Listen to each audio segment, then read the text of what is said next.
In news overseas, satellite imagery has confirmed the location of the USS Abraham Lincoln near Iran as Washington continues to put pressure on the country over its military program and recent deadly crackdown on protesters. US and Iranian officials are set to meet in Switzerland on Tuesday for a second round of talks. Iran says the meeting will focus on its nuclear program and the potential lifting of economic sanctions imposed by the US. Washington has previously indicated it wants to discuss the issue as well.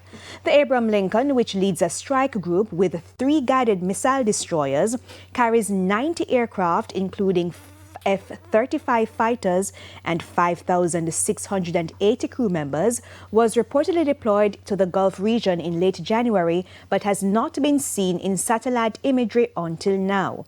It has been located off the coast of Oman, around 700 kilometers from Iran. The U.S. has also reportedly sent the USS Gerald R. Ford, the world's largest warship, to the Middle East, which could arrive in the region within the next 3 weeks. All right, so now what I'll be watching later on. It's a busy time in the world. Yeah, and it's busy in sports. Primetime package continues in sports right after the break with... What's his name again? Ricardo Chambers. And I wanted to talk about West Indies again after what they did with Nepal.